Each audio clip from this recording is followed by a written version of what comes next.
We're blue, Jason, red, like green. There you go. Now we're on. All right, welcome to the City Council study session for June 19th, 2021.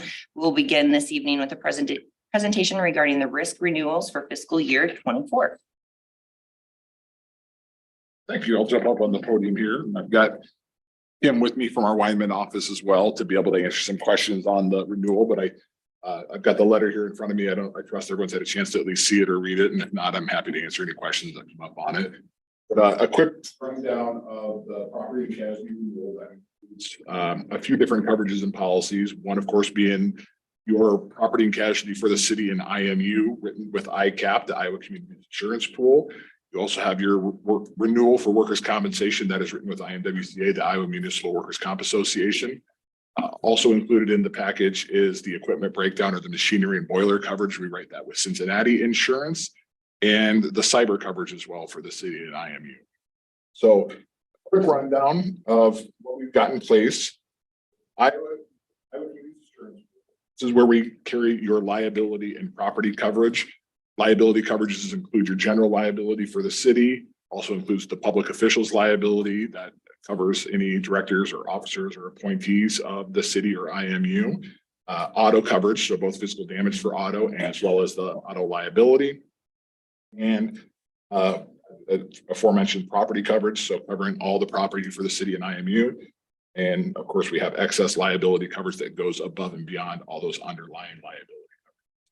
So you carry $2 million in underlying coverage for your auto liability, your general liability, and public officials liability. You also have a $3 million excess policy that goes above and beyond that for a total of $5 million per occurrence if you are to be drawn into any suit that questions your liability in any matter.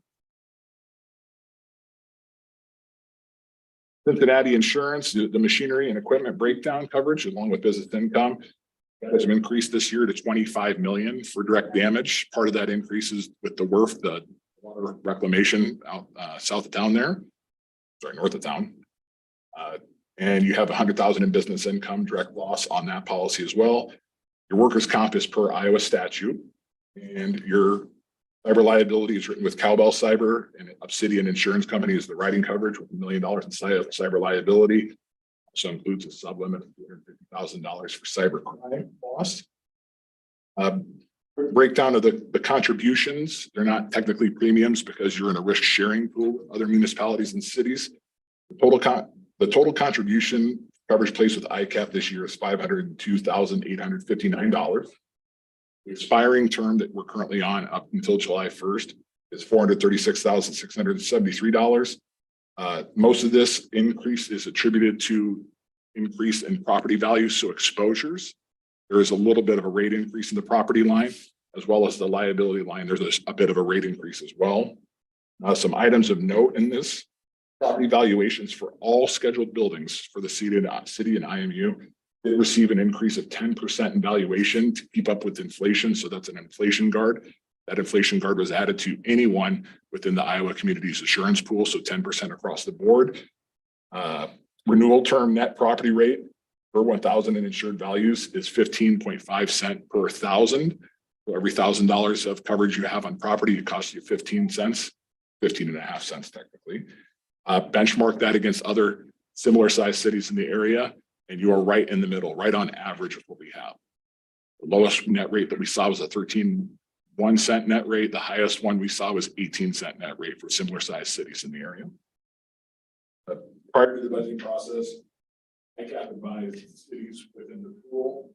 We're looking at 15 and 22% increase for cities in the pool. When we're all said and done here, the actual increase came in below that at 13.2%, so less than we budgeted for. Any questions so far on that? Yeah, I have a question, and I know the state legislature changed some of the liabilities of some areas, particularly trucks and a few other things along that line. Is there anything that they have done that's been signed into law that would allow us to change some of our exposure on some of these things? Great question. So when they make these changes, I believe it was they capped non-economic damages at $2 million. And I think it was a necessary item for them to go after and tackle. We don't really see or cost of that until one of these starts going through the court system. So it's going to take some adjudication through the court system to understand how Iowa law up through the Supreme Court will actually see this. If they find that it's constitutional to do this. What we do have is right now is $2 million in underlying coverage and $3 million in excess. Your limit for non-economic damages would be 2 million, but that would not include the economic damages that you might have if you were liable in an accident and injured a family of 4. More of the compensatory and punitive damages is what they're tackling there. So they did have an effect on all the different areas that we have. Yes. And then the other one was more on the medical malpractice side of things that we put into law too. Again, probably a necessary one that they did, but won't affect us as much on the municipal side. So how long do you think it'll be?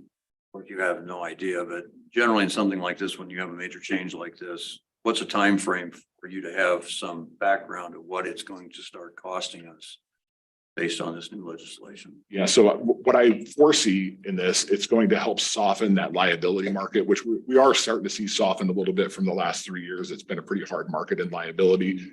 The reason it was hard was because of some of the, as they say, nuclear verdicts that have been coming across the nation, upwards of hundreds of millions of dollars for transportation companies, and it was just getting to be unaffordable. I would guess that first lawsuit that comes in after the law goes into place July 1st is when we'll start understanding how the judges and the juries will start looking at this. So if I'm reading it correctly and reading between the lines, there's a chance that some of our costs may decrease a little bit. Possibly decrease a little bit. I do foresee a softening in that market. The 2023 premium again. Yes, 2023 premium for ICAP. 136. Okay, 436. And it's going to 502. Yeah, so the expiring is 3. The next term will be 502,859. 72,000. I asked that because I'm trying to find, you know what, I'm gonna let someone else if you have a question. I'm trying to find last year's number. Could you tell us what the 22 premium was? So the expiring, coming up on the expiring. No, the previous year, because last year when we had this conversation, it was a increase. I just didn't know how much that was, so I can look it up. thank you. The renewal premium. the 436. No, from previous year. So how much we went up between 22 and 23. Okay, so the I'm trying to figure out a trend here.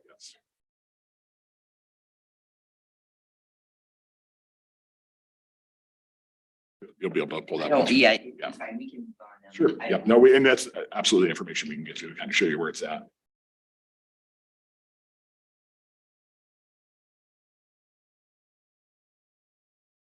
So the rate itself is of about 9%. So that's the rate that you're paying on the property. And then everything else was exposure based on, I think about 35 million for the WRF facility that we added to the property schedule, and then 10% for all buildings across the city and IMU as well.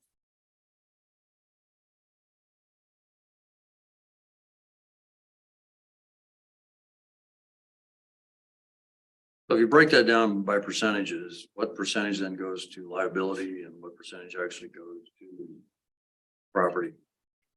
Quick math here.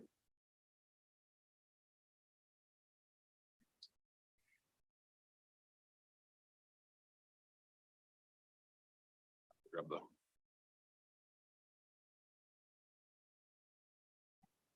I forgot to let you guys all know. Christina's gonna be a few minutes late. She did let me. So I apologize about that.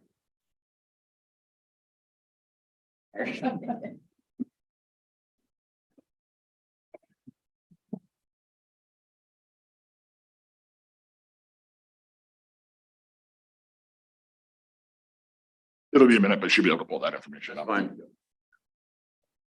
The bulk of it is your property premium.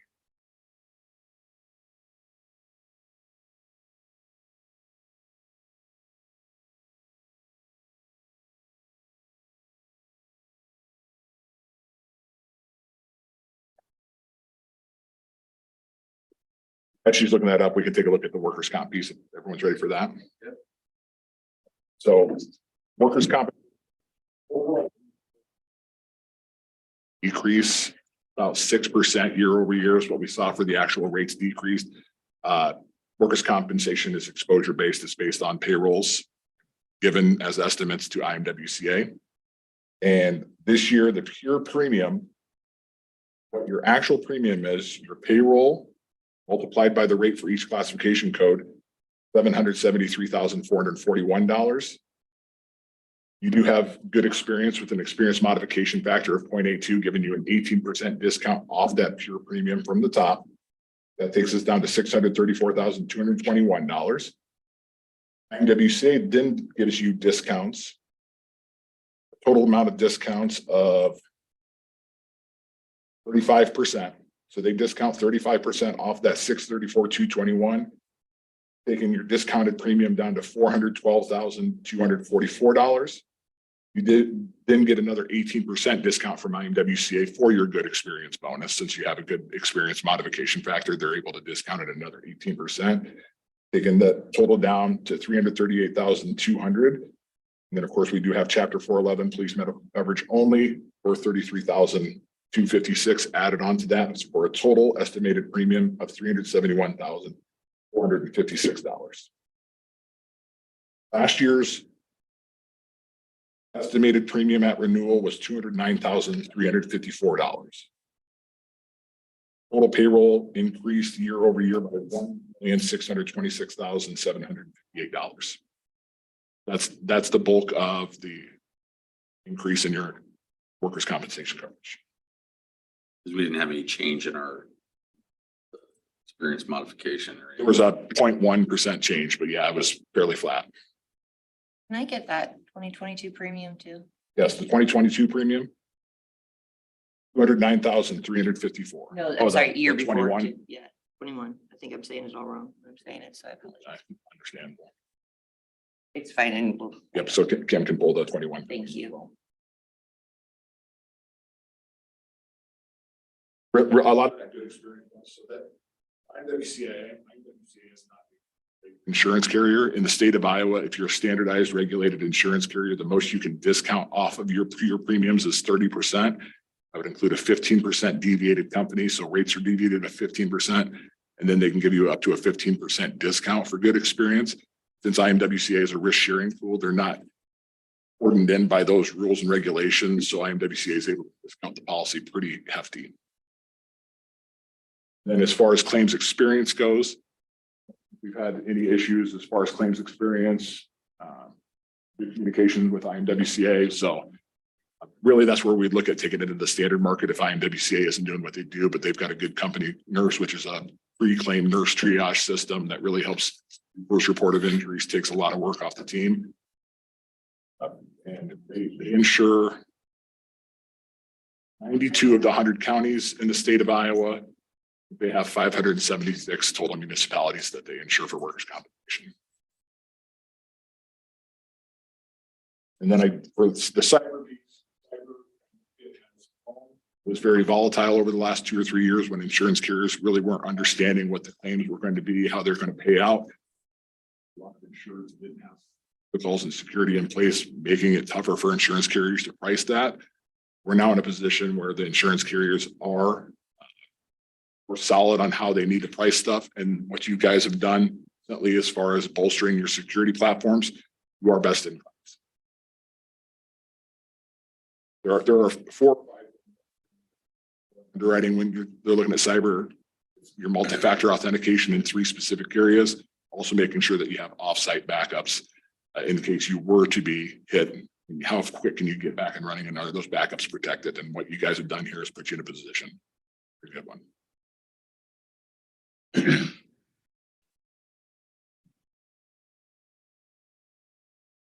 The IMWCA?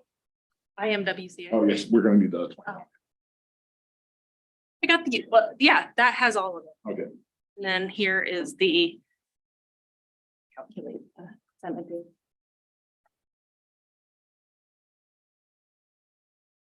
So your 20 ICAP renewal, $298,922. At that time, the total of property coverage that we were insuring for the city and IMU, $144 million. I'm sorry, can you? Oh, yeah. You mentioned the 280. 290. Thank you. And the biggest contribution in that one was the property values. The total insured value at that time for the city and IMU was $144,608,395. At this renewal, $200,865,763.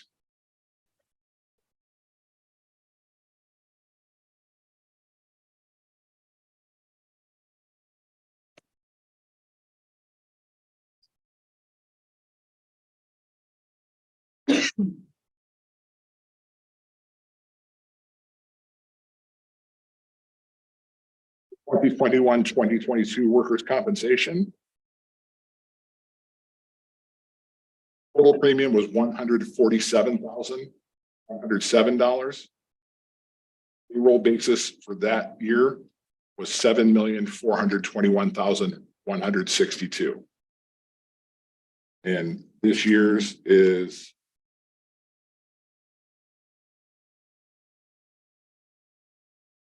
$10,209,845 in payroll. But we're about 2.8 million in payroll over that one from 2 years ago.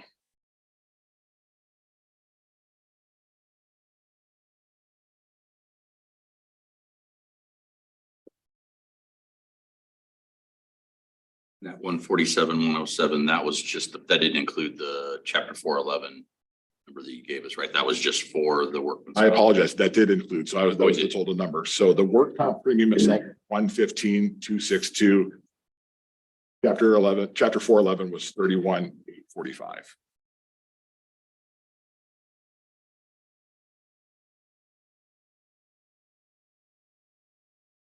We also had an experience modification factor at that time of 0.73. So it was about 9 percentage points less than what it currently is at. And I do need to say patient factor below 0.9 for a municipality with all the moving parts you guys have. Commendable. My heads are doing a great job.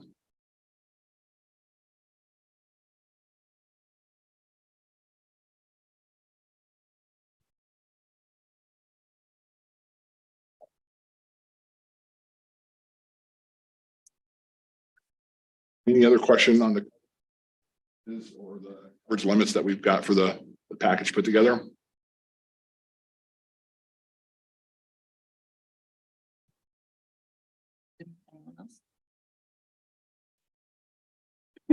Deb has a question. Mayor, can we ask a question, please? Representative. Sure, absolutely.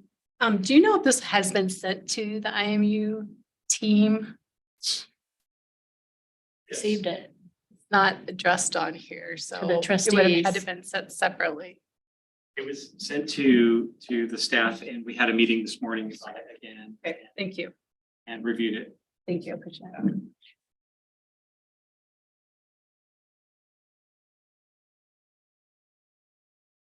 And I know Kim's got the full breakdown between departments and between the city and IMU as well. So we've got it broke down by location, building, pretty and everything, full spreadsheet. Part of what was sent then to the staff. Well,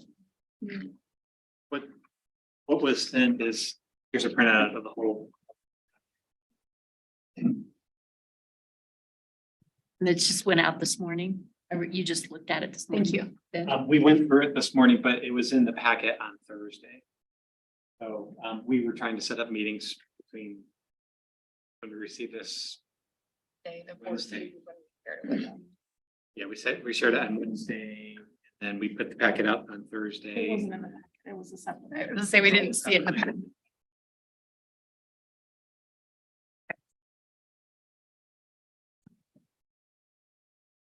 And one possible enhancement that we're looking into, and I know Courtney's had conversations with IMWCA to make it easier on Courtney and Chris.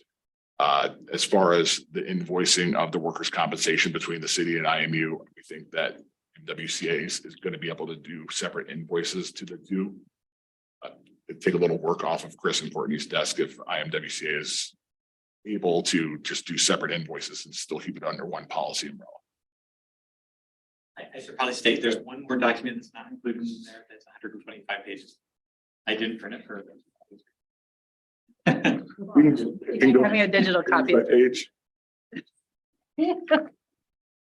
And can we just make sure, in the future that we're addressing the Board of Trustees on these, so that We had it on.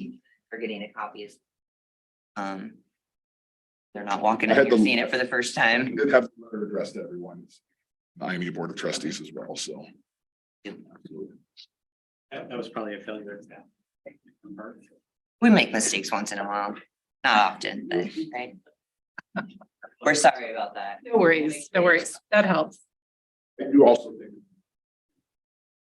We had a ICAP come out and review some IMU buildings specifically. Mike Metcalf did a tremendous job walking ICAP through the buildings, understanding what we hear that's covered, some of the stuff that if it were to be damaged, it's no longer, its useful life is done. So do we need to ensure this well?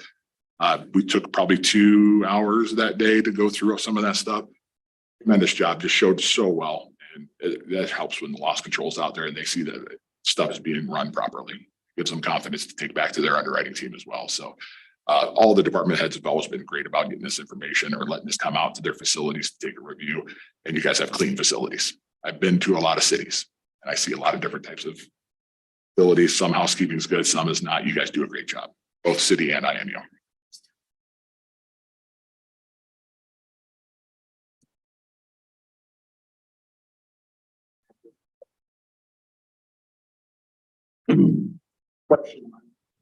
And maybe this isn't the right time, but has there been decisions around UTV usage in the city? Is that something that's down the docket down the road? Is that something that It's already in, It's already- we have an already in place? ordinance. So you Yep. have the ordinance in place, everything's ready to We go. follow Iowa code and then we have specific areas that they can't, highways that they can't be on, so.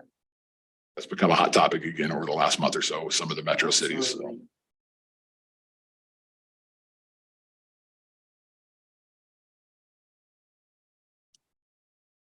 our team is available to everyone in this room if there's ever any questions or concern about what's going on, or if there's a claim situation, that's what we're here to. About it, and we're happy to do so.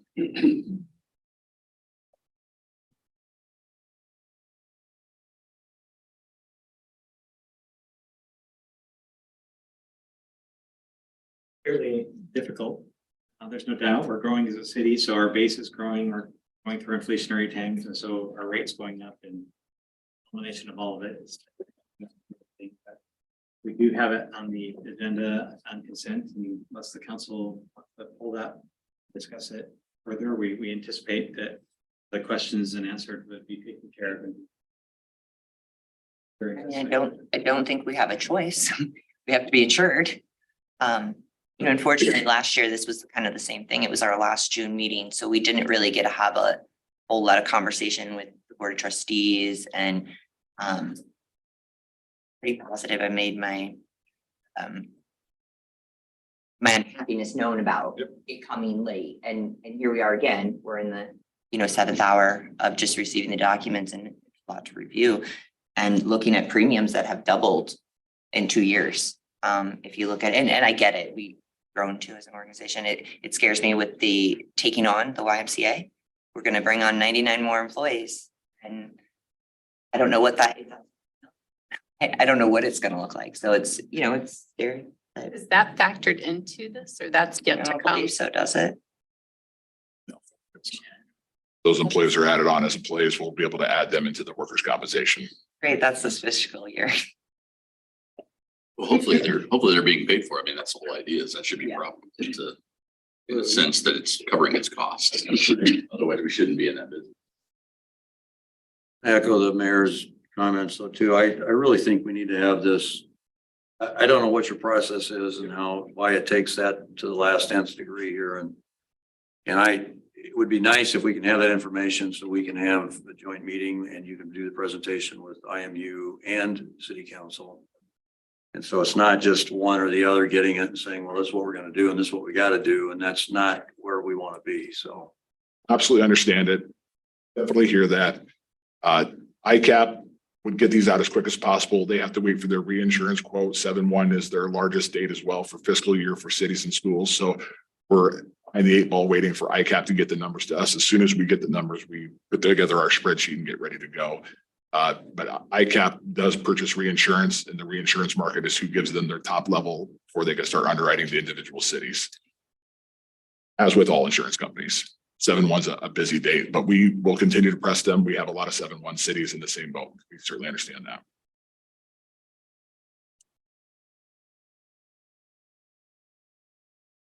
Can you get a trend of years, like 5 years of premiums? I don't expect it today. It can be emailed to Courtney and she can pass it on to me, just of the premiums from the ICAP and just workers' comp. If we went back to like just 5 years so we could see. And I think it'll help us because we're gonna have a budget for this, obviously, and be aware of it. IMU. I think we also have to have from staff, though, a list of increase in employees too, so we know that and how that factors into it. Yeah. Well, the payroll would be included in that report, so. Payroll growth, property valuation based growth, Mm. and then probably an inflationary what the CPI has been at that same period of time, all in relation to what the insurance rates are. And again, share that with IMU too.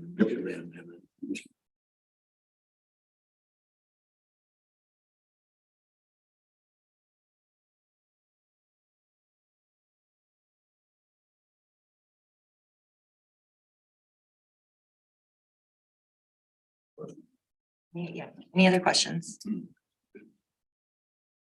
right, If there's questions, please do not hesitate to reach out or go through Ben, Chris, the team. We're happy to appreciate it. we appreciate you guys coming Thank down you. here. Absolutely. Thank you. Absolutely. Thank you. All right. Move on to our next discussion item is discussion and direction regarding chapter 56, dangerous or vicious animals. Chapter 56, Chief Shear. I'll be the palate cleanser, I suppose. So in an effort to streamline and enhance chapter 56, your police department did some research and have some suggested changes to this ordinance. Obviously, we are the enforcement branch. You guys are the lawmakers. And there are reasons for these changes. I'm going to introduce Sergeant Scott Dwyer. Means you got it. Okay. And he did the bulk of the research on this. And he's going to explain some of the changes. You guys have copies of? Okay. Probably the main reason why is. But as part of my light duty responsibilities, I gladly took up this project. So what I did was I researched Metro, several cities in the surrounding Metro to see what their CD ordinances involved. And there were some changes that just seemed to be more clear, more reasonable for us to make. If we were just to go through, and it's only to the definitions section, we came to the conclusion that we think that process of deeming a vicious animal was reasonable. It was good. So I just made some changes to our definition section. We had no definition for serious injury. So we had no definition for provocation. So I added that. And the reason that one was added is because under the vicious animal definition, it says that any animal has exhibited vicious propensities without provocation. So I felt the need that we needed to define what provocation is to be specific. It's your job easier when it comes time for the hearing. So couple of common sense changes we made it for extending the period under the definition where it says by biting a person on or persons on two separate 24-month period. So that's been extended from a 12-month period. And did bite causing serious injury to a person, death to a person, or death or serious injury to a domestic animal legally owned by a person as a pet. The reason for that change was because before one of the definitions that I excluded was biting above the shoulders. We just came to realize that there were a lot of potential incidents that could happen, both by a bite above the shoulder that may not be very serious, bite or a bite below the shoulder, very serious. And the final change I made has attacked a domestic animal or fowl on two separate occasions, and we extended that from a 12-month to a 24-month period.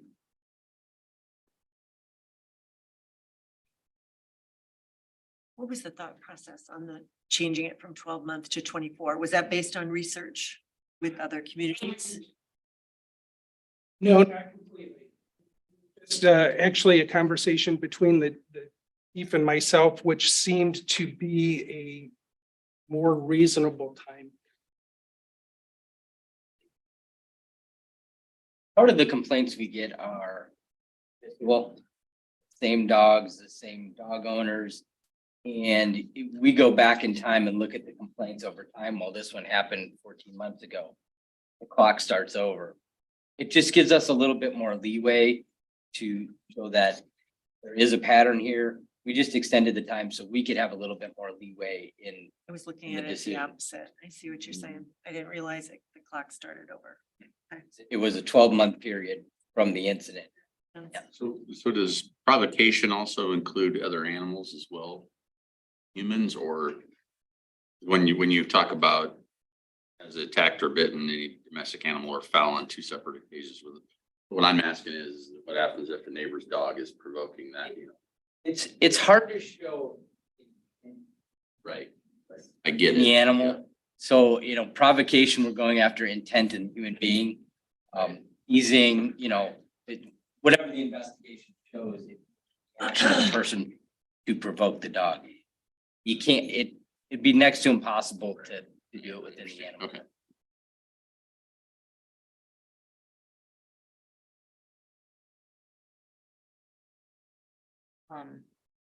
So I got everything in regards to it, so hypothetically that maybe something recently had happened to have this conversation.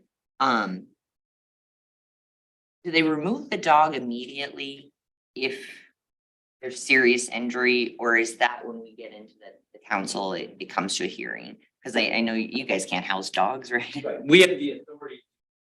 Mhm. Iacota is our, well, there's also stuff in here. But we have that authority to impound. There's a serious event. Last time was before the new council was on, correct? Yes. 21. So, yeah, okay, I was trying to remember. We've had, honestly, this teams, and I didn't pull the numbers. More incidents of, we didn't even touch that large. Yeah. That on many back porches talking about their at-large stuff, but yeah, This year so. we'll come out and sit in your backyard with Yes, I you. will. But we didn't even touch that. This has to do with fighting. So I'm curious, and I know it's probably by law, and I wish Doug was here to talk about this because I know this was one of the things that came up last hearing that we had on.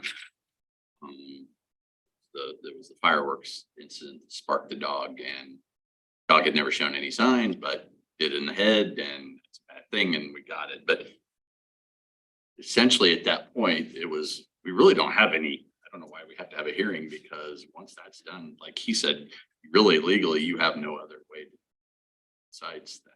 So you just threw in fireworks, dogs, if you want to throw parking at home.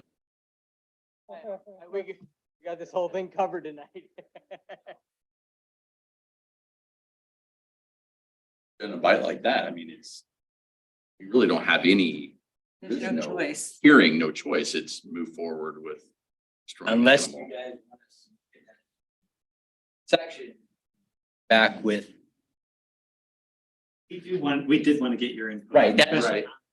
It I guess turns maybe- political every time. It does. Oh, I'm sure, yeah. And it's hard, right? Because I've Yeah. watched the meetings. I think, John, you've had to do it twice now. There Yeah, was we have, 21 yeah. and then I think 18, there Yeah. was Child, yeah, a both child of them and children, yeah, both really sad situations, but right. it's so hard because then you have to sit up here and I mean, the situation like that, it's difficult Mhm. to have to put down the dog when. I mean, and that's a great point here. Because we've had other incidents that were serious in nature, but did not meet these definitions. Yeah. So. Yeah. It doesn't come. And I have a personal experience, 7 years old, I got bit in the face by a dog and it was my fault. I was down in its face while I was eating, petting it. They actually just, or the police even did, but, and so it's one of those things where it's like, dog never exhibit any anger, probably wouldn't have done that had I not stuck my face down there, and so it becomes a touchy situation, but they taste that bullet, once they do it, the chances of it happening again are, so it's a tough situation and it isn't fun. You'd think. Nobody wants to put down a dog. Yeah, it's not fun because some of those dogs or most of them are. It Family definitely pets. takes us through our attorney to make sure that we're compliant with state statute, but the real concern, I think, is that we don't want to turn these dog issues into a political. Right. We want to adjudicate them through the courts where it's. Evaluated properly in with due process. In an increase of the complaints we do get, are they animal on animal or are they animal on human? Let me, Okay, we've had both, aggressive dogs after other dogs. yeah, And we've had a few bites this year, I know that. One last one had stitches, I believe. Yeah. But Yeah. it didn't meet the definition of above the shoulder and right. serious injury. Well, now we're trying We to had a define recent that. one where a dog was killed by another dog Right. too. Yep. A couple years ago, our dog got bit by a dog through the fence on the bike trail. So, and that dog's no longer there. I mean, their kid's dog and they got rid of it. But so I just was curious if that happens more time. Have we resolved the issue with the dog on dog yet? Or we're probably gonna have to fall under the old code, I would imagine. Yeah, what's on the books right now. Okay. Okay. So question. So like with the dog on dog situation, I don't know whose dog was on whose property, or which dog was injured, but. So if somebody else's dog comes onto my property and my dog kills that dog, their dog was on my property. Is my animal then going to be the one that's? So what we're getting into here is the difference between civil and criminal. No, if your dog is on your property, you criminally wrong. Now, can that other person sue you for whatever they want to sue you for? They sure can, and that's a total civil process. But the city couldn't come in that instance, be like, you have to put your dog down. Someone else's dog came on the property. Not the way I read the code. Nope. When dogs are taken to Kyakota, we have a lot of dogs and I'm sure you guys get a lot of calls about them. In fact, actually, my son just called the police at midnight on Friday night to come chase I said, we're not gonna call the cops. But so when they're taken to Kyakota, and people come and pick up their dogs, do we ticket them at all? I mean, that. Like control We recently. do issue citations. I know my neighbors have. Sir as well. You know, if it's a first time offense, the dog is at large, then they may choose to issue a warning or verbally warn the person and document that. My It's a dogs have habitual- gotten, Going to get a citation. Everyone deserves it, you know. absolutely, dogs. There's no. But if Kyakota has to go pick them up, they do pay for that service, right? I mean, Yes. yeah, that's what I thought. Make sure that so essentially, yeah, the city's not finding them, but they are paying for the cost of having to go get that dog and bring it. My next question. I agree. I think you're probably right. If it happens, I mean, dogs get out, but going, then it becomes that's a you problem. And trust me, we've dealt with, And sweet dogs that get out, no problem. well, depends. There's no provision in the code for how nice the dog is. Right, but it could also then still run out in the street, cause an accident, they're. That's what we almost saw on Friday Yeah, night at you don't midnight want them was out the there. chocolate lab crossing Iowa and a truck nailed it. I mean, and it is on those type of things. People, like you said, you were 7 years old and got bit in the face, you might have been scared to death of the dog. Wow. So, you know, it is complaint driven. So you're asking us then about the next part of this chapter, again, go back and what would that deal with specifically then? What you were saying is, do you want us to go further with that? 5605 is the seizure. Vicious animals. Yeah. We really didn't touch that in this review of the code. We'd be more than happy Do you to. think it's worth our time to do that? I guess that's my question. You touched on it. Well, with my comparisons. You know, there is the city council involved. And then there's and then the person has to appeal to the district court as well. So there is an appeal process. Right, but I guess my question is, for you then, do you think it's, if we think, you think we've got things covered to a point where we want to cover it, maybe it doesn't make sense to get into that, but there are some things that would make that section better. If we're gonna be going through this, maybe it would be a good time to do that. I think we're attacking it. Bit more authority. Okay. So I guess my answer is see how it works. Okay. Make these changes. That's what I was looking for. That's great. Sergeant Dwyer, thank you for doing all this work. Yeah, thank you. Very much, yeah. You can say that a dog took your fingers. Yeah. You'd be like, that's why I work out. Yeah. And there, I included. But I'm also glad. Hey, he could wear his dog uniform on Saturday when he runs in the high heels. This meeting is adjourned. All right, thank you. Thank you. Item number 3 is discussion and direction regarding chapter 126, Indianola bike. So we have an ordinance on the books that has been on the books for a little while and dealt with bike night when bike night was then on our square. It has not been an active event for quite some time. In fact, we received from the state that the fact that the organization is no longer in existence state. And yet we have someone else that is interested in a smaller version of a bike night. Our general feeling as staff is that we should follow the standard process for all events, take it through the downtown commission, take it through the city council and not have a special ordinance. And so what we would like to do is direct any events coming through our standard process and bring this forward to you for repeal. But then again, this has been around for a long time and we wanted to make sure that we got your opinion on it before taking it. Charlie, is everything covered everything that would be in here for somebody to come forward and want to do an event? I honestly don't know. I've never looked at this code section and we were talking about it tonight, but I never really got into it. But our other codes follow how I would have, events take place. I would imagine so. I don't know if you guys have looked into that at all, but. Jackie's probably the best person to ask. She's been doing the most research. Gotcha, okay. Yeah, the only part I'm not sure of is that we used to charge the bike night organization Right. to lease the square and we don't have that policy for anybody else.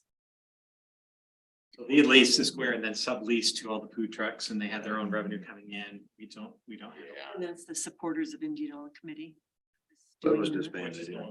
Which is no longer. I think And I it's think- okay to have consistency the way that we, Yeah, by repealing this and having yeah, consistency. I agree. There's no way we can actually take that other entity through this process because this is so Pretty specific specific. to a named entity that don't. Have any problems with it? All right. Well, easy peasy on that one. Okay, so do we have any discussion regarding upcoming agenda items from within the regular June? City Council at 7 PM. Seeing none, we will take a break until 7 PM.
You started with United. There it is. Or you get a couple. It's a really big diaper. Carry that with you all weekend. Forget I it. will gavel. Welcome to the city of Indianola. 2023, as we rise for the pledge of allegiance. I Pledge allegiance to the flag of the United States of America, to the republic for which it stands, nation, under God, indivisible, liberty and justice for all. Jackie, call roll. Councilmember Beach. Here. Parker. Present. Dolly. Here. Richardson. Schroeder. Brave. Mayor Erickson. Here. Moving on to item safety recognition.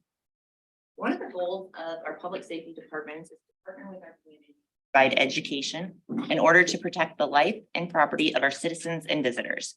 Recently, School Resource Officer Jay Hackett coordinated training for over 300 employees of the Indianola Community School District. 16 members of our fire department provided instruction and practical skills, hemorrhage control management. Officer Jay Hackett and Lieutenant Justin Keller provided instruction on reunification training after an adverse event. On behalf of the city council, staff, and citizens, I want to thank you for your accomplishing this important training mission. At this time, I would like to formally thank the following employees. We'll just leave that there. No, it's fine. All right, starting with.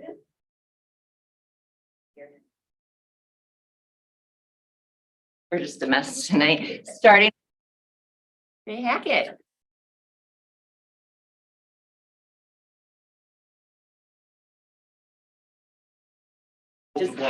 Just make sure that you cut off the jeans. Yeah, we. Moving on, we have Lieutenant Justin Keller.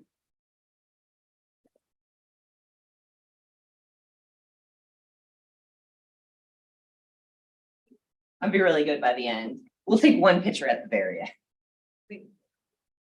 Yeah, I'm getting. All right, thank you. Okay, and our dedicated firefighter, Roger Berry.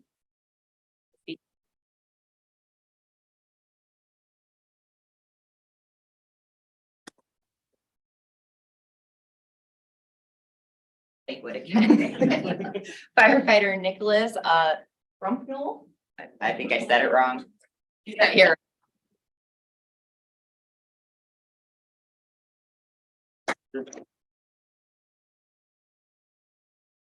Or Fire Captain Chuck Cross.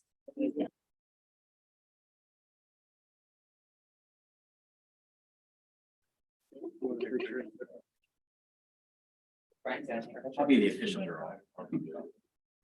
You were just, can I stand? Me this time, Mayor.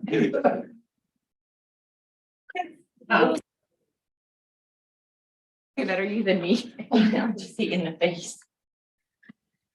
We're just, it's an entertaining June meeting. Paramedic Paul, Domingos, is that how you say it? He's not here anyway, so we're gonna move.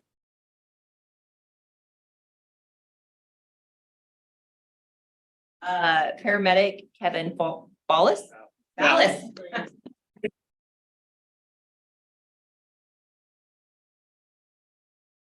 Thanks for being here. Yeah. But All right, thank you. thank you. We have firefighter Bob Greener.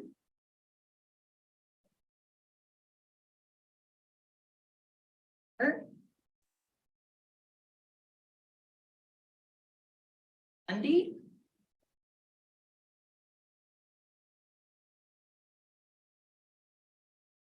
I'm getting it down now towards the end. Hey, congratulations. Thanks for being here. Am I smiling? Fire.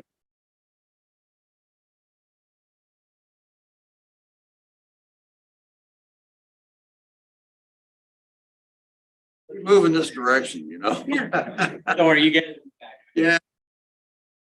Thank you. Firefighter. Kayla, I can't say. it. Shark. It's spelled funny. I just want to yell them down. Firefighter Chris Settles.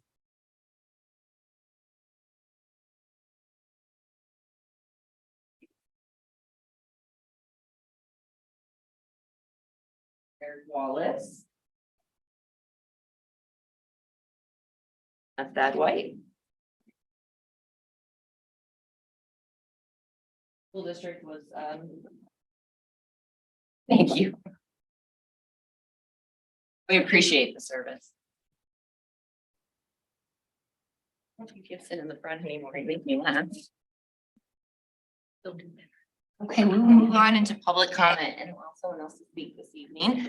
If there's anything you'd like to say, come to the lectern and state your name and address for the record. All of our nice firefighters, paramedics, and officers, you don't have to stay. We won't be offended. Appreciate it.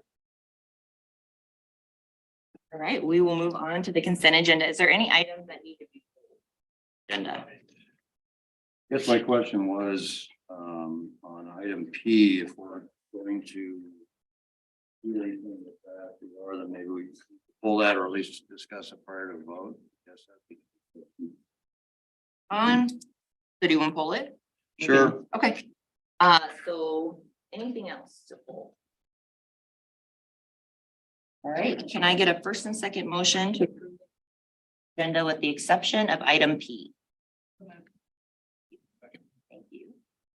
Any questions? Ben, you want to give some highlight? This week we have medical permit application. We have several liquor license renewals, a home-based application. We have pay order for the industrial park. We also have a pay order for the square project with a change order, which $284,000. That is mostly related to the elimination of the east side work for the east side of the square because of the city's intended project there with the future city hall. It does have a manhole increase, but that's the net of $284,000 reduction.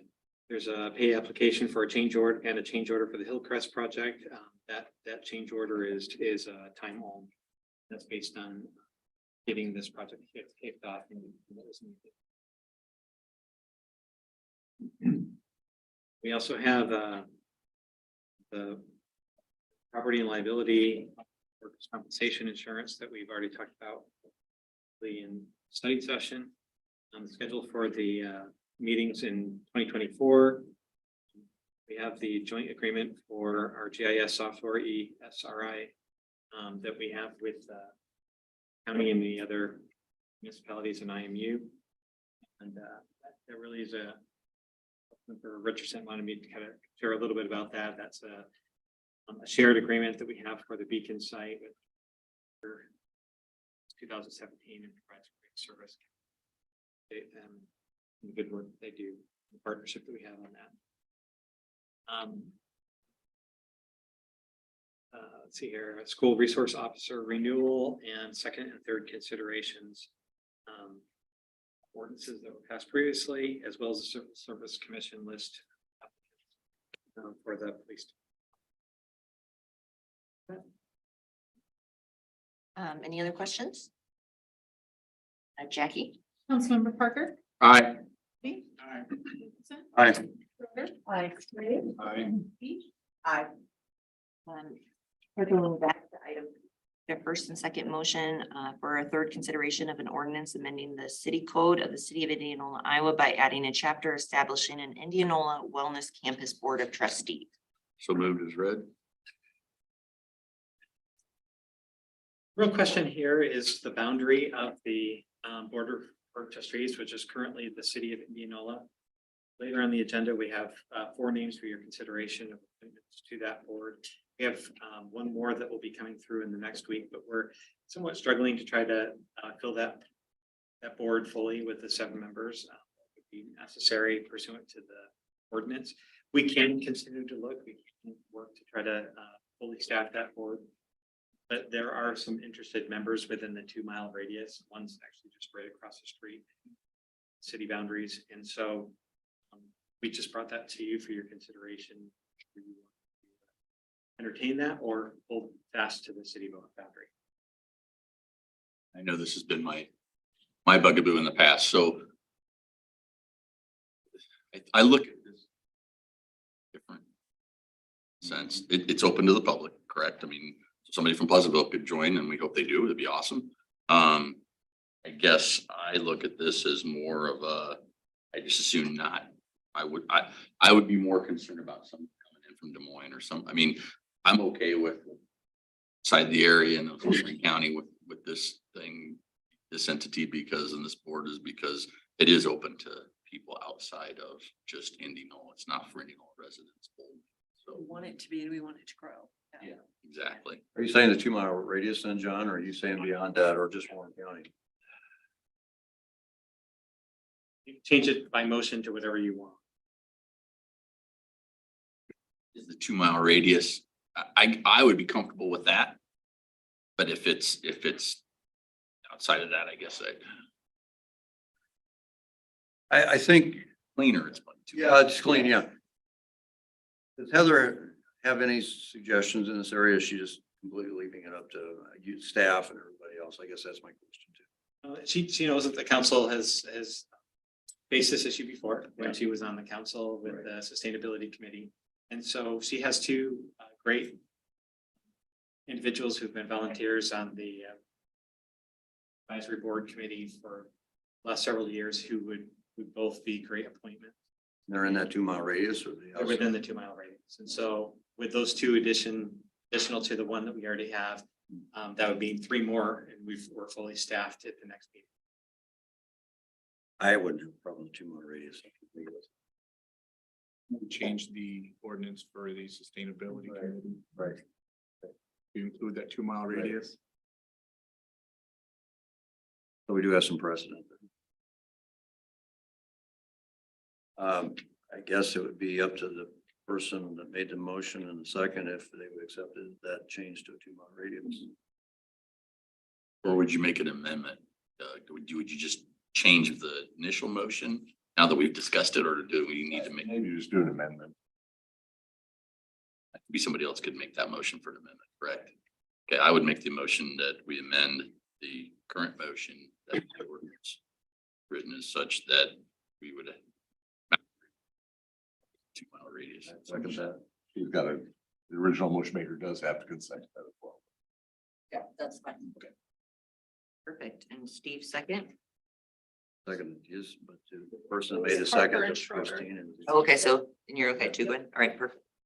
we have 2 separate votes on that, then the amendment and then the final, is that correct? Then Okay. first, then a final.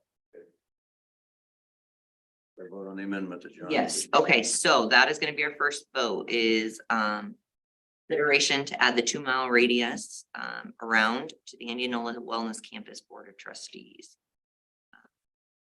So if you want to add that, you say yes. If you don't, no. All right, Jackie. Councilmember Dalby. Aye. Richardson. Aye. Schroeder. Aye. Brave. Aye. Beach. Aye. Parker. Aye. And now this approval would be for approving our amendment, right, into the final resolution? Actually approving the resolution. Yes. All right, so third consideration, I need a first and second on third consideration of the ordinance amending the city code of the city of Indianola, Iowa by adding chapter establishing an Indianola Wellness Campus Board of Trustees within a 2 mile radius of city. You already made that. Oh, so we already had it. Talk more, I guess. Jackie, tell you now. Councilmember Dalby. Aye. Richardson. Aye. Schroeder. Aye. Brave. Aye. Beach. Aye. Parker. Aye.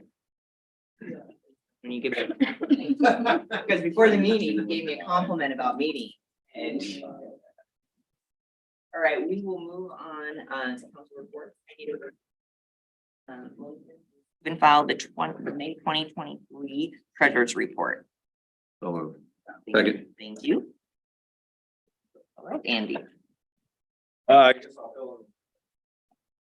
you guys have any questions about the treasury report? The only thing I would say is that a lot of the ending fund balances are gonna change after next week because we're gonna have our final council meeting of the year where we do a lot of transfers of funds in order to transfer money out of operating funds into CIP. And just for example, some of the funds such as the franchise fee will be transferring 500,000 out of that for street repairs. Local option sales tax, almost all of that except 460,000 will be going into Worth Construction and also $1 million to pay to help with the debt service for the Worth. The Fund 200 will be transferring out of TIF to pay for the TIF bonds that are being repaid with TIF revenue. And then down in 710, that's pretty high balance, but we'll be transferring money out of that into the sewer revenue bonds fund, which is currently negative. So we'll be doing a lot of those transfers next week. So some of these fund balances will change, but then we'll bring the final treasury report to you in July for June. I'd asked Andy, question today about the, fund or the balance on our local option sales tax and kind of where we are on that. And we had budgeted 0.1 million. Is that what you said? Is what we actually budgeted 2.3 million based upon previous year's collections. However, our final collection for FY23 is going to be around 2.1 million. We did have about 400,000 already in there. 500,000 already in there left over from last year. So that's why it's above 2.1 million. Our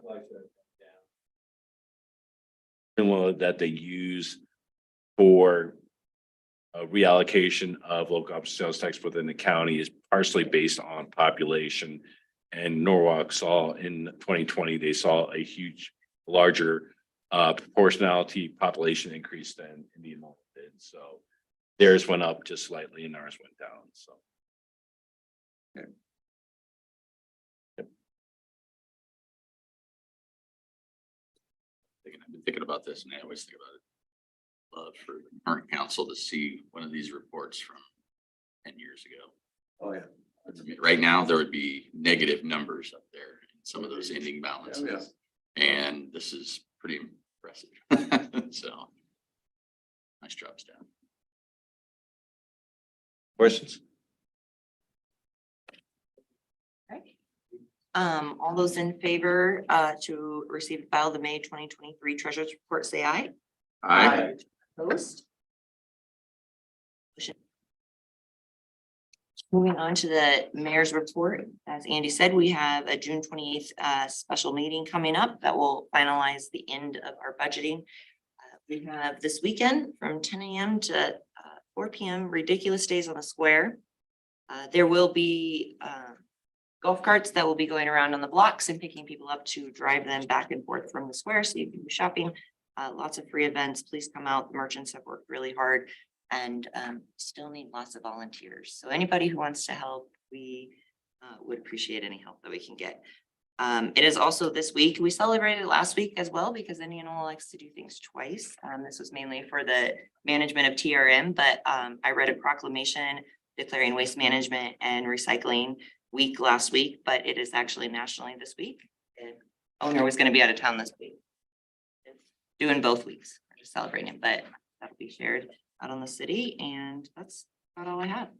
Can I add something to that? You absolutely can. I saw some of our disc golfers in town today, starting for the True Bank Disc Golf this week starts. Actually, Thursday's a competition. I believe they're out on the courses the next couple of days practicing, but anybody wants to get involved with that too, that's something Absolutely. would be well worth the time. But it's an international thing. We're expecting people all over the world here.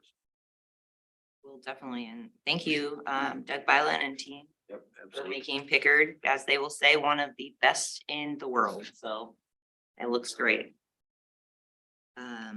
Right, moving on, item B, I need a first and second motion on the approval of the appointment of Don Gooddale to the Library Board of Trustees to fill a vacancy for a term beginning immediately and ending July 1st, 2024. Moved. Second. Any discussion? think she is going to be an excellent candidate to join us. All right, Jackie? Councilmember Reed, Yes. Parker, Aye. Lee, Richardson, Aye. Schroeder. I need a first and second motion on the approval of the appointment of Angie Jensen to the Indianola Wellness Center Board of Trustees for a term beginning July first, 2023 and ending July 1st, 2026. So moved. Second. Thank you. Any questions? Becky? Councilmember Richardson, Aye. Schroeder, Aye. Reed, Beach, Aye. Parker, Aye. Shelby. I need a first and second motion on the approval of an appointment of Mike Bethke. If I say that one right. You did. I am really bad with last names. To the Indianola Wellness Center Board of Trustees for a term beginning July 1st, 2023 and ending July 1st, 2026. So moved. Second. You, discussion? Jackie? Councilmember Schroeder, Aye. Reed, Aye. Beach, Aye. Parker, Aye. Lee, Richardson. Got another one, two more on this one. I need a first and second motion on the approval of the appointment of Steve Slayer to Sailor, see, the easy one I messed up. To the Indianola Wellness Center Board of Trustees for a term beginning July 1st, 2023 and ending July 1st, 2026. So moved. Second. Jackie? Councilmember Reed, Aye. Beach, Aye. Parker, Aye. Shelby, Aye. Richardson, Aye. Schroeder. Aye. And I need a first and second motion on the approval of the appointment of J.C. Downing to the Indianola Wellness Center Board of Trustees for a term beginning July 1st, 2023 and ending July 1st, 2025. So moved. Jackie? Councilmember Richardson, Aye. Schroeder, Aye. Reed, Aye. Beach, Aye. Parker, Aye. Shelby. Welcome aboard, Angie, Mike, Steve, and JC. Excited to have you. It will be a really good board. Yeah, they do. It's gonna be great. So thank you for stepping up for that. Moving on to item number 9, public consideration under old business. I need a first and second motion on a resolution approving employee classification. So moved. Second. And any discussion on this? Yes, you have to, and unless Courtney. In the city of Indianola, we have a minimum number of hours that you can work per week of 15 hours. And that is so that our employees who are part-time have to worry about them being IPERS benefited. Bringing on the YMCA now as the IWC, we have an extensive number of employees who work significantly less hours because they might teach a class here or there and or have other programming that they take care of. And so we're kind of branching into a new classification, which is basically part-time non-benefited. We want to have very clear because we don't want anyone to bounce back and forth. And so we're setting a designation, a cap of 10 hours per week. This won't just be for the IWC though, it will also be for other city departments. We know that it can benefit the library and other departments as well, where we have people in the community who could work but just not put in as many hours as what's required currently. This creates a new designation for the city of Indianola, and it's before you for your consideration. Any other discussion? Jackie? Councilmember Schroeder, Aye. Reed, Aye. Beach, Parker, Aye. Shelby, Aye. Richardson. Aye. Item number 2 is 701 West Boston Avenue. I need a first and second motion to open the public hearing regarding a resolution making final determination of the potential sale of interest in real property located generally at 701 West Boston Avenue. Second. Thank you. Jackie? Oh, Sorry. Councilmember Parker. I was like, I can mess that one up. Do we? To open the Oh, we are opening the Yeah. public Yeah. hearing. Member Parker. Aye. Shelby, Aye. Richardson, Aye. Schroeder, Reed, Aye. Beach. Aye. Hi, Charlie. Good evening. Just really a quick background on this one. November 17th.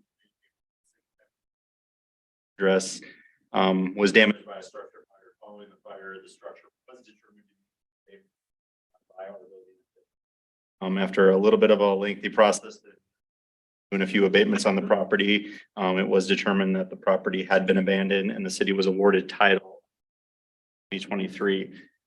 Since that Time staff has worked with Habitat for Humanity on a purchase agreement, which Put it in the packet and council has seen that previously. county Habitat for Humanity does intend to demolish the existing structure on site and build a Dwelling. Warren County Habitat for Humanity does propose a purchase price. Dollars. Really quick, just wanted to go over that. Says the best value on the property is $27,000. Before we started working with Warren County Habitat for Humanity, the city did get 4 bids for demolition of the structure plus the removal of a dangerous tree. That is located. A little bit that we got. $850. So the purchase price of $13,000 is really going to match up with what the city would receive. If we were to demolish the structure and then resell it at that $27,000, we're going to net just a little bit more money by the $13,000 offer. So because of that, we've met the criteria for going after market value on the property according to legal. However,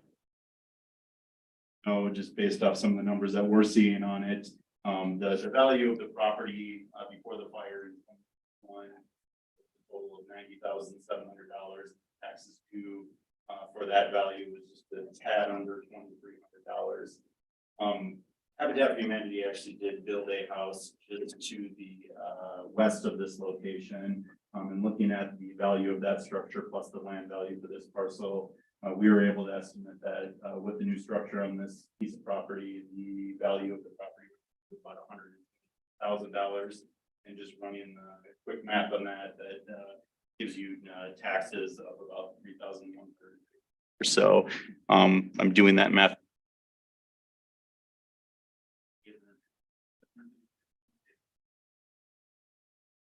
Somebody help me out. Just look right. An increase in taxes that will come due, so that does also help out in it. With that difference, I know I ran it just for the meeting. About a 14-year payback difference between the 27 and the 13,000. will this property qualify for an abatement? Yes, it could. So really quick, just a few other things. The purchase agreement does propose a closing date of June 20th, 2023, which is tomorrow. Staff has worked to get the abstract of the property updated, and legal counsel has prepared all relative closing documents. Really, we're just in the hopeful approval and move forward tomorrow on possibly closing. As noted in the purchase agreement, there presently are many miscellaneous items from the previous property that remain on the site. Once council gave us direction to move forward with the certified letter to the previous property owner, giving them until yesterday to remove all of the items off the property. Just for councils. And we were never reached out about that. So as far as I know, those items do remain on the property. So those will go to Warren County Habitat Humanity with this sale. And then lastly, the purchase agreement does note that the buyers will obtain a demolition permit to demolish the existing single family dwelling. On May 19th of 23, G&G Landscaping did apply for a demolition permit on behalf of Warren County Habitat for Humanity, and that has been approved. Last communication we had with Warren County Habitat for Humanity, Cross Tree Service is set to remove the trees once closing is completed, and G&G will begin demolition of the current single family dwelling either the last week of June or the first week of July, depending on weather. So I know there are well, so if there's any particular questions for them, I know they'd be happy to answer them, but if there's any questions at this time. Thank you for the tax information. So I think that's important. And, it's a long-term process. Benefit the community. Thank you to Habitat for Humanity For stepping up. for stepping up and helping another family. If anyone in the audience does want to say anything, you're welcome to come forward. You don't have to.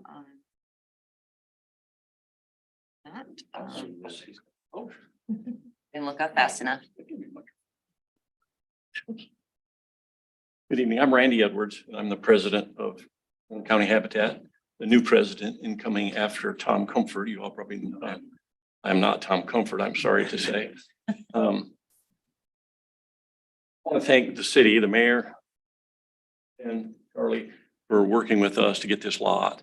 Kind of came up. We've got several lots on West 15th Place, which is kind of far south side of town. And we've got a few more lots there yet to build on.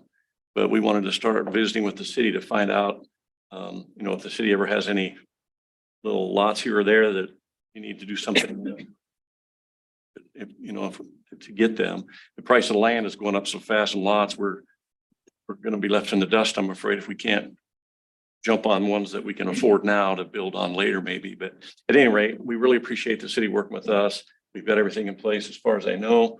Hopefully, maybe this week even, the guy can come in and get the start on the trees. And we'll get the house demolished and get the new basement dug and be rolling. We just met, in fact, with the family that's going to be getting that house, a single mom and 2 kids. And she's pretty excited, needless to say. So it takes us about 10 months to build a house. There's only about 8 or 10 of us that actually do the physical labor on it. And we're all retired guys. So we work usually about 2 mornings a week and sometimes more, or sometimes maybe a weekend. And we have different volunteer groups come in and help us do various tasks.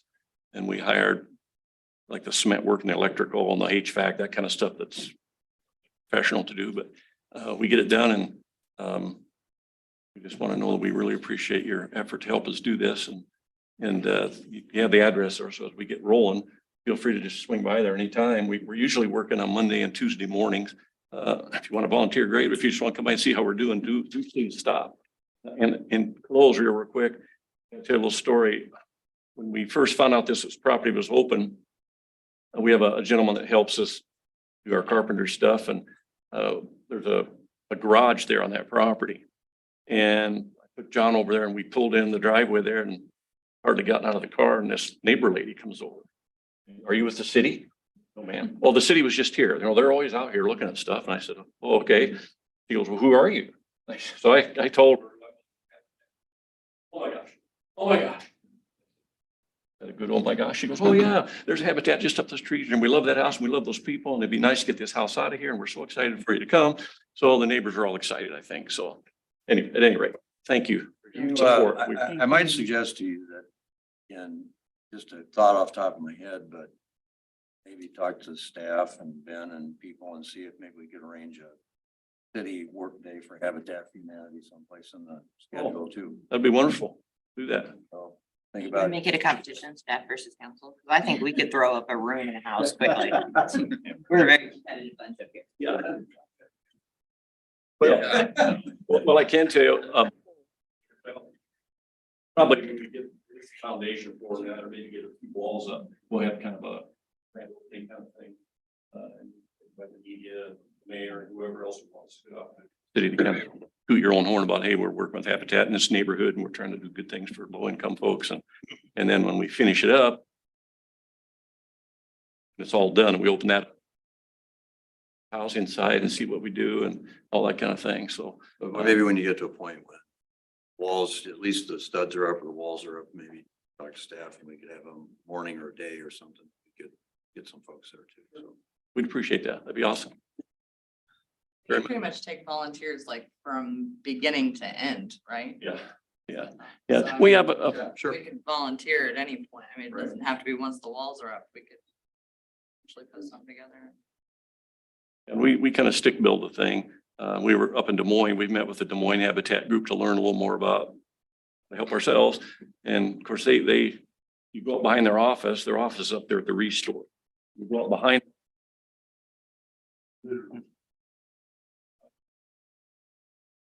The house, and there's a house, and there's a house, and they can put a house up in like 2 days. Well, not Des Moines Habitat, I'm afraid, but we have a good time. Family, anybody you know, that'd be good. We appreciate your support.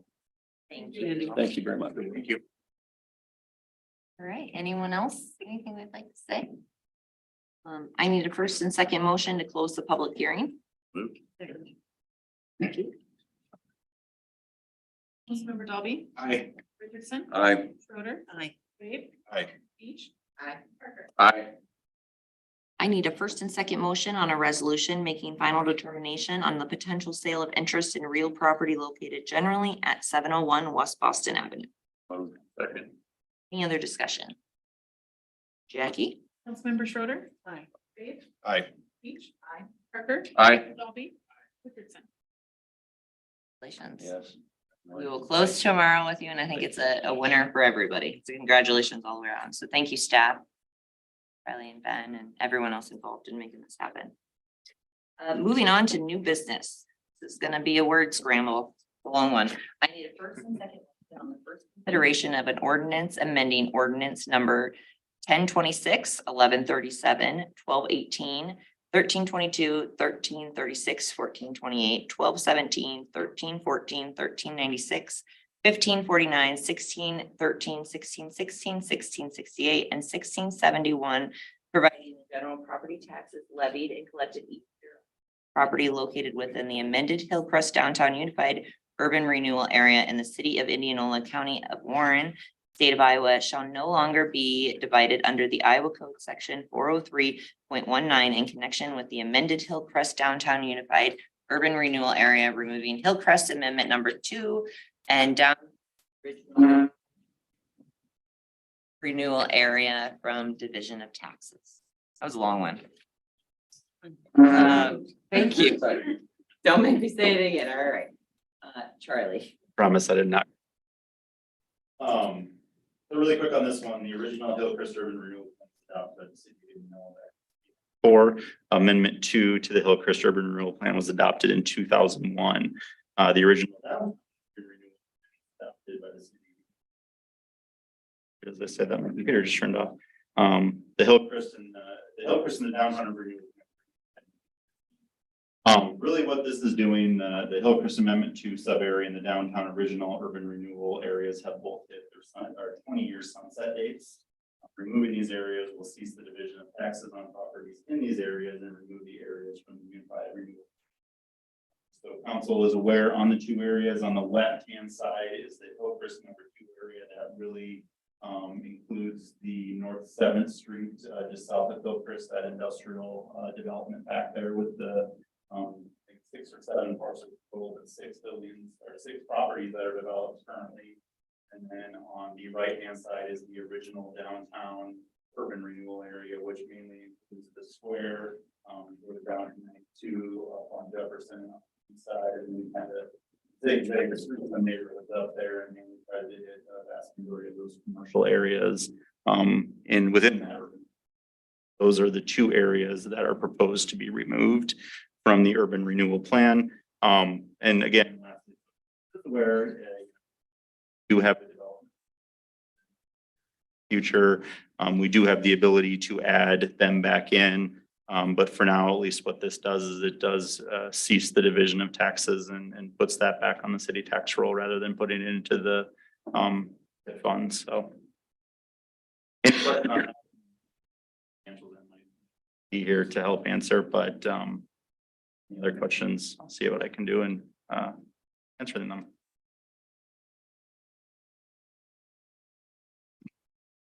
Charlie. Thank you. All right, Jackie. Councilmember Ray. Aye. Peach. Aye. Parker. Aye. Dolby. Richardson. Aye. Schroeder. Moving on to other business, city managers report from Ben Reeves. Tonight, but we do have a special meeting on June 28th for year end transfers and closeouts, and that's going to be a regular special meeting, but it's going to be a little bit longer of a special meeting because we are not having July 3rd. There will be no study session. That will start up at 6, and we plan to through with all the work that we have for your consideration. Because we have a holiday on Tuesday, July 4th is on Tuesday, and we have such a skeleton staff on that July 3rd. Many of us will be in the office, but we are probably going to shut the office down from the public face and allow employees to come in, get a lot of work done that are not taking vacation days and but have the office closed on July 3rd. Make you aware of that. It's not a holiday, but some of us will get a few things done. We are closing on the Regions Bank building on the 22nd this week. They've signed all the documents and the transfers will be made in the next day or two, and we will close on the 22nd. So we're very excited about that. On the West Annex building, note the council recognizes that I did make a presentation to the county supervisors. The follow-up to that is that they do want to share their structural analysis with the city and review that in more depth. Discussions are going on. We're waiting to receive the copy in advance of setting up the meeting, and then we will continue. Discussions will involve our building official, our community development department, but we're going to have structural engineers in the room as well, so that we can bring better information back and eventually to the Board of Supervisors. Was that report done? They have structural engineers doing that? Okay. My understanding, it was done in November of 22 by a structural engineer. Okay. To what extent, we don't know. The value that they've said is to make all the repairs, but we kind of feel it's maybe a shoring up, not a make it Right. structural Right. to. So That seemed more what I was thinking too, so. so we'll get into the nitty gritty of it in the technical aspect before we move in. Further on. Let's see here. We also have, just so you know, the communications position has been advertised. We are about to be advertising the streets and sewer or wastewater superintendent's positions. 4 firefighter positions, or excuse me, 6 firefighter positions have been filled, and we are working after your approval tonight. PD will be working on filling their open slots as well. So good things are happening in our community, and that's really all I have. Other than to say that we have a participant that is necessary in the first closed session that's not available until 8 o'clock. The second closed session is going to be canceled tonight, and so we're asking if we could go to the third closed session first. I have one other thing though. I asked Chief Shearer today if he would make a couple of comments on fireworks. Please. I forgot. Sure, but I gotta do this first because my OCD is killing me. Very So- appreciated. Please get on our Facebook page and know that today we posted a post about fireworks. July 3rd from 9 AM to 10 PM and July 4th from 9 AM to 10 PM. However, you're off the hook already due to the fact that fireworks are going off already. So we had a meeting today, an interdepartment meeting, and as it says in our post, our officers will issue citations for violations as they deem necessary. The council has been gracious enough not to allow fireworks. Police department has to put up with some our times. However, for the last couple of years, the trend has been my veteran friends, my friends who are dog owners. I get the same thing. For the time that they know the fireworks are on. But when it starts. June. So we're asking our abide by the law this year. Citations are very expensive. It is a minimum of $250. And we'd rather. And I think it needs to be said, I mean, you're being nice about it and that's good, you should, but I think it's time to step up, to be a little bit more nasty about it. I mean, I'm all in favor of fireworks and I think it's fun and it's a good thing, but be respectful. And that's what we've got is we've got people that aren't being respectful of their fellow citizens. And that's, to me, that's ridiculous. Be a good It's just- neighbor, Yes, it's just ridiculous to be that way. So please think of someone beside yourself, you know. The age limit to purchase fireworks. Oh, you're throwing curveballs at me? I was. Yes, it Right, I does. think some of the bigger ones. I just know that. The age to purchase fireworks, does it depend on the type? Yes, and well, that's a. And I'm allowed to turn it over to the fire chief. well, Chief. Yes, it is. It's considered a federal offense. arson. Postal inspectors get involved. It's Yes, a whole and- big thing. Yeah, that goes away from local. I know maybe some kids think they're having some Yeah. fun and And the Got out of postal control this inspector weekend. has a lot more authority in a wider jurisdiction. They can go anywhere. Yeah. So at age, going back to the original question, I guess, age. It's supposed to be 18. Well, I think it's just, is it just for the lower class stuff? I mean. Well, you've got class 1 and class 2. Right.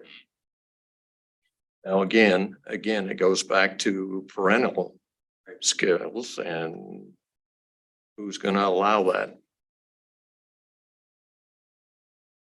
We're not trained in explosives, which it is.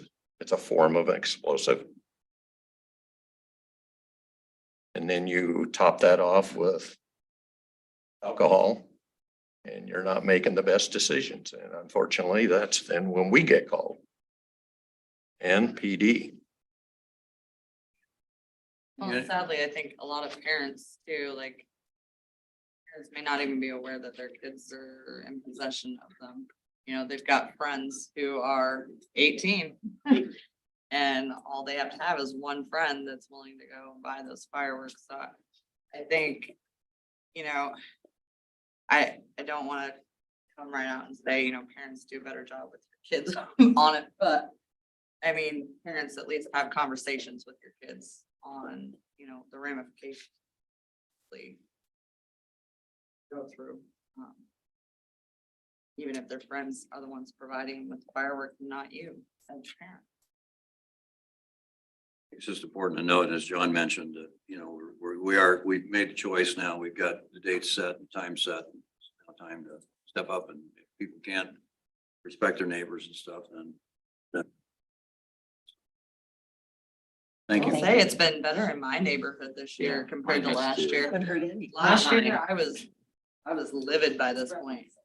This they year. are being rebels. Go outside and they yell every single time. When I say that, Yeah. Just wait. And I think it is important to remind the public as well is that we do not mandate the sales. We are legislatively bound to allow them to sell in certain locations, and not stop them, and we do not control the dates of sales. The only thing that we can do is outlaw them in town, but we can still not stop the sale within our community. If you don't like it, talk to your legislation. And talk to your neighbor. And lastly, when the citizens light off the fireworks during the legal times, please clean up after yourselves. Yes, Yeah. exactly. Don't leave the trash that you did it. Thank you. I Thank you. Appreciate the comment. You bet. All right, so we will go into session. The individual who. That's what I'm wondering. I'm thinking maybe we should just take a break until 8 PM. I don't think we have enough time. I for wasn't session sure if you wanted to 3, take 10 the minutes. first part or put that one in half. I suppose we could. Okay, I didn't know if you could do that, go into closed session, come out of closed session, then go back into it. Yeah. Okay, I guess I didn't know if Okay. you could do that. so we are gonna go to item D. First and second motion to enter into closed session in accordance with Iowa Code Section 21.5 to evaluate hiring, performance, or discharges necessary to prevent illness or irreparable injury to the individual's reputation, and that individual requested closed session. I'll So move. moved. Thank you, Jackie. I'll second. Councilmember Beach, I. Parker, Aye. Gibson, Broder. Great. Okay.